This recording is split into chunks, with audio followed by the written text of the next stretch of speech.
few days ago, Google made one of the biggest announcements in its company's history, which is the launch of AI Mode. And AI Mode will completely change Google's revenue model and also how you as a marketer will use Google to attract traffic, leads, and customers. So I'm gonna show you a quick overview of what AI Mode is, how it's used, and then how we can actually take advantage of it. Now granted, this is from May 20th, this is 5 days ago, but AI Mode is actually going to bring deep research into the search experience.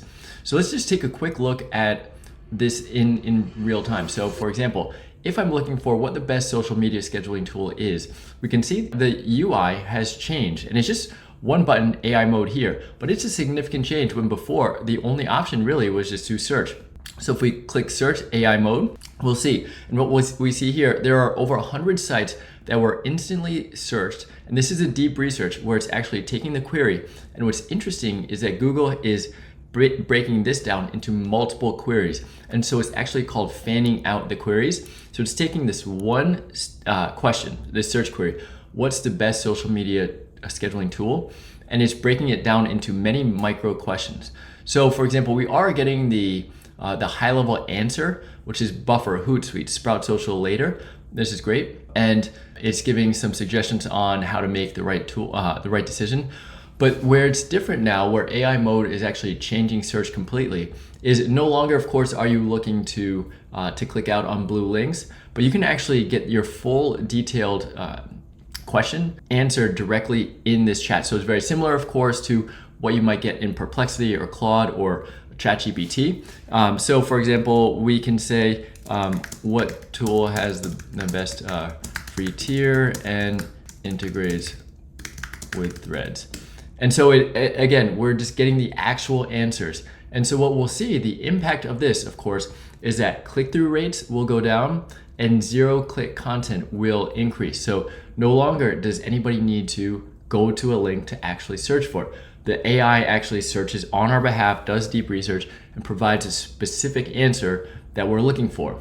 So in this, there's some ideas for what the best free tier is, and then it tells us what the best Threads integrations are.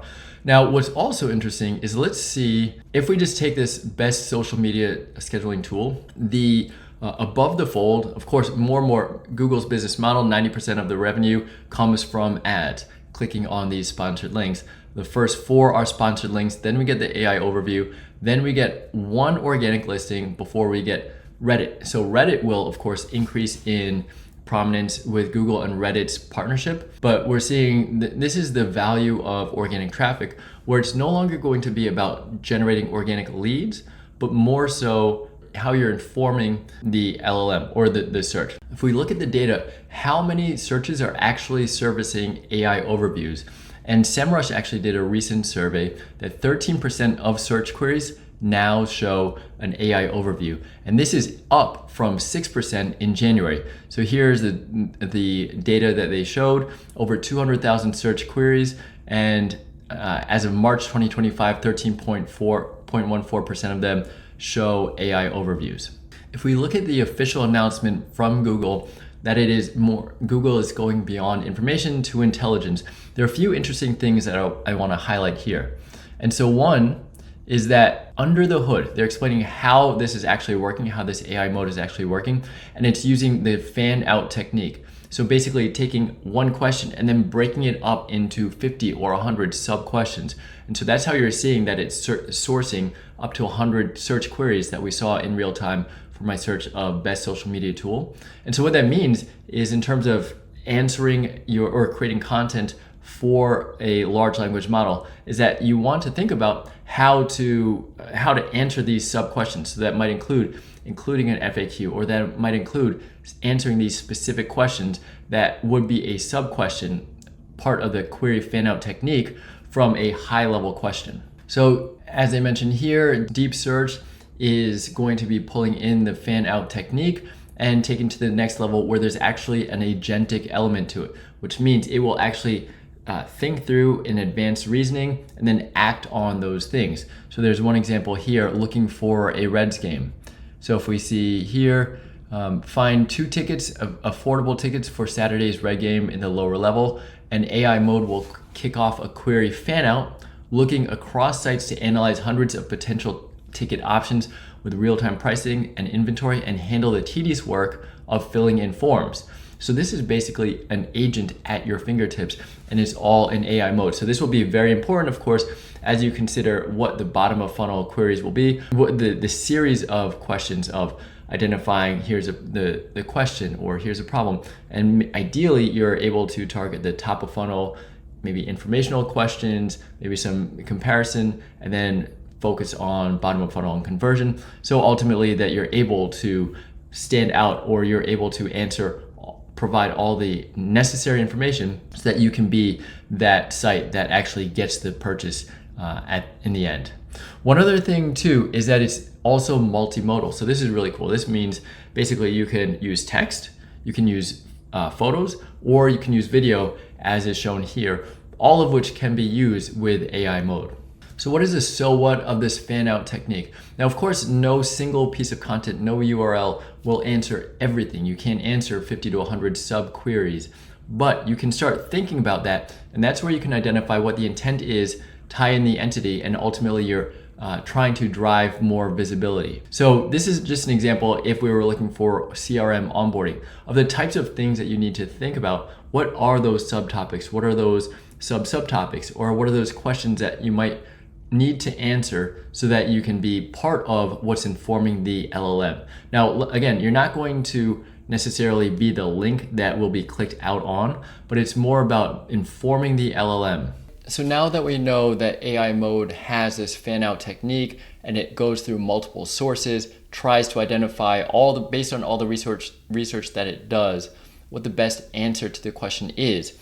How can you actually take advantage of that? So here are some ideas, some actionable ideas that you can take, is to include citation style footnotes and quote experts. Think about Google's EEAT, the expertise, the experience, the authority and trust. Who is writing it? Why are they writing it? What are they writing about? To preempt counterpoints, explain trade-offs, and include supporting data, and then answer the what, why, how, pros and cons in each section. So if we look at Google's own documentation that it put out, this is definitely worth a read. There's a lot that's valuable here in terms of the type of content, how it's being created, and what it is valued for. And this was part of the crackdown that Google put out to cut down on AI spam, or AI slop as it's now called. And so there are some key caveats here to focus on people first content as opposed to search engine first content, as well as the EEAT, the importance of this in terms of how content will be ranked and what's being included. There are many different factors here, but the most important section here, as noted, is the who, the how, and the why. So what's important to note here, why is perhaps the most important question to answer about your content. Why is it being created in the first place? And here are some other ideas too. If we think about, all right, what can you do now?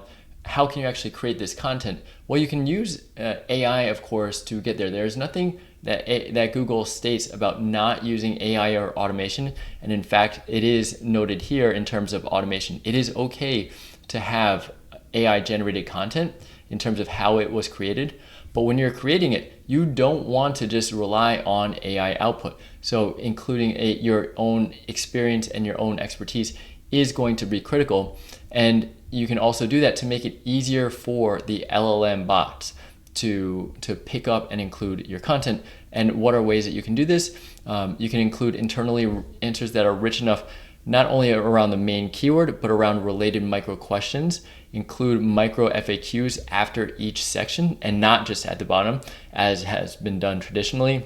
And then so use schema, FAQ, how to, and article for each piece of structured info. So again, this is where you're making it as easy as possible for the bot to pull out structured information as opposed to making it more difficult. That will only increase your likelihood of being picked up by the LLMs. So now with AI mode, it's more important to think that you're not targeting specific search queries, but you're targeting categories, you're targeting questions, you're targeting intent.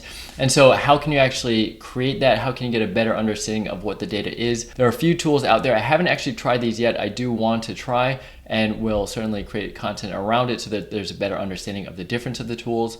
But one that I've heard is Profound. So Profound basically creates synthetic data, generates a lot of search queries to see what brands are showing up and what the type of content is to help you understand what content you need to create. Another is Atlas, Search Atlas, and another is Athena HQ. So I don't know from these as well. I've not tried, but they do look like they're interesting, and it could just give an idea of what the output is. I doubt any of these actually have AI mode data in there yet because AI mode is so new, but it's important or interesting at least to understand that these are tools out there that can help you create content more strategically and with a more data-driven approach. So we are in a very interesting time with AI in general, as marketers, with SEO, and now with Google's AI mode being launched. Things are up in the air. I don't think anybody really has an idea of how this works or what works, but what we do know is that things will need to change, and you will ideally want to try different things in order to see how you can use this new system to your advantage. Because it's not necessarily that you're running for people, but now you're running for LLMs and bots to understand your content, to ingest and provide an answer in a large language model answer like AI mode. So some key takeaways here are just to understand intent, to cover entities and subtopics, structure with schema to make it easier for the LLM to ingest and give back your content, inject your experience, your expertise, your authority and trust, and then also track the data. So this could be with a Profound or with an Athena, but ultimately we're now creating content for AI. So it is important to know Google certainly does not say you cannot use AI to draft content, and with the AI mode, Google's new way of surfacing and aggregating content, it's in your best interest to use AI, but not use AI to generate and just publish without looking.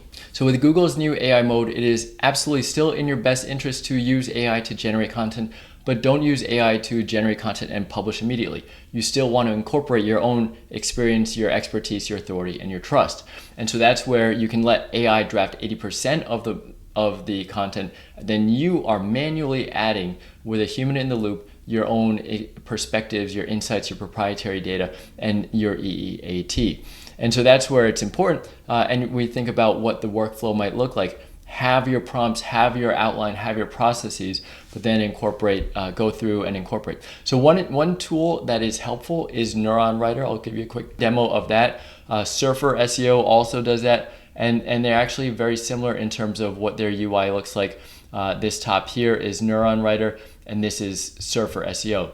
And so I do have a Neuron Writer account. And so this is for brand marketers. It's an employee advocacy tool that I'm launching. And so for this post in particular, I'm focusing on the keyword, what is employee advocacy? But now with AI mode, it's not necessarily in my best interest or smart to create content specifically around a keyword or search query, what is employee advocacy? But I want to get all of the subtopics or all of the entities around that. And that's where Neuron Writer can be really helpful. So the way that it works is you're basically adding in your content. So I generated this with Claude. And now I'm going in to finish the other human 20%. And this is where I can also optimize for the LLMs and SEO as well, and the search engines. And the way that it works is it takes my search query, it looks at the top competitors. So I have the top 10 competitors selected, and the number one ranking result, which is, I believe it's going to be Luma Apps, is at 72. And it gives me some ideas on how I can actually improve that. So a few of the important features that Neuron Writer offers in terms of creating a piece of content that can answer those subqueries is what the terms are. Again, we want to make it a structured data output so it's easier for the bots to scan and extract necessary information. So we can add those specific keywords into the headings. So here, for example, Neuron Writer says that 14% of the competitors use this term, successful employee, in its H1 heading. 14% use it in H2 headings, 57% of competitors use the term in text. And so I don't have it now, so I can add more uses of this in the H1 terms, and that would increase my likelihood of addressing or at least matching what the top competitors have. Another helpful thing is if we look at the outline. So this is helpful in actually putting together the content. So if we look here, we can see all of the top results. Let's see if we scroll down. Here's the number 3 result was employee advocacy from Sprout Social. We can click through to see that, and we can also just see what the outline looks like. And so this can be helpful if we want to copy the outlines, copy multiple outlines, put it together, and then ultimately use AI to create a more comprehensive outline. Then from there, we can create the blog post. But Neuron Writer is a great tool for that. So ultimately, we can think about what the whole universe of search queries and subtopics around what is employee advocacy, and we can create content for that to increase our likelihood of being pulled into the LLM answers. So this is a totally new ball game. This is not how SEO will be, but this is now that AI is a deep part of the search experience, and it's not even searching for links, but it's searching for answers. And your job is to create content to answer those LLMs. So I think that that's really important to note. And we're also going to be creating content, writing differently, and answering more questions more broadly, but also get an understanding of what those questions are so that we can answer them. So I hope that helps. Just a quick overview of AI mode and what Google's new strategy is, or their new product is, and how we can create strategies as a result of it. So like, subscribe. I will be sharing a lot more as I'm learning, and I'm doing this for my own products. Hope to see you around.